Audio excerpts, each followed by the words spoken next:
Sugatan ng isang mag-asawa sa Parañaque City matapos masalpok ng kotse ang sinasakyan nilang motorsiklo. Makibalita tayo kay Athena Imperial.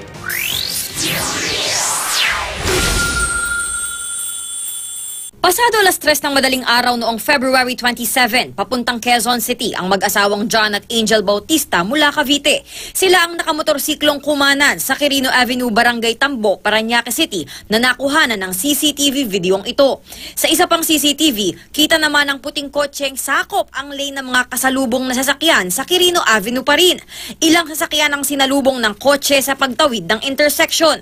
Ilang saglit pa, sa pool ng kotse ang mag-asawang nakamotor. Tumalsik ang mag-asawa habang ang kotse humarurot palayo. Kwento ni John na siyang nagmamaneho ng motorsiklo. Pa-U-turn daw sila noon para bumili sa isang convenience store. Nagulat daw sila nang tumbukin sila ng puting kotse. Tumayo kagad ako, din sinilip ko yung asawa ko. Tapos nung nakita ko nga nabali yung paa, pinipilit ko siyang kumalma dahil nagpipilit po siyang tumayo para sana hindi lumala yung pilay niya. Then, saka na lang ako tumingin doon sa driver.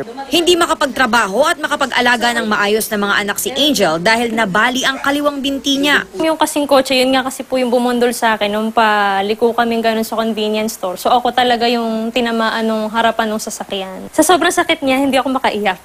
Ang sabi ko lang, aray, aray, ganyan. Tapos gusto kong tumayo nung tinry kong gumapang. Pero nagtataka ko ba't hindi ko magalaw yung mga paa ko.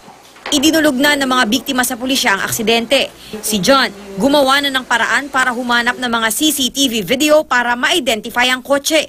12 araw na silang naghihintay ng update mula sa otoridad. Sa impormasyong nakuha ng GMA News sa Traffic Investigation Unit ng Parañaque City Police Station, may inimbitahan na silang maaaring makapagturo sa salarin. Panawagan ng biktima, Sagutin man lang niya sana kung ano yung responsibilidad na ginawa niya sa amin. Opo. Ayan po.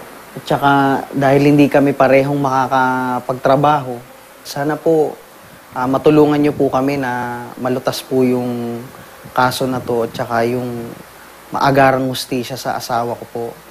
Kasi may anak po kaming umaasa rin sa amin na maliliit pa. Tsaka ayaw rin po namin na maulit yung nangyari sa amin at mangyayari uli sa iba dahil sa mga responsableng driver na nasa kalsada. Athena Imperial, GMA News.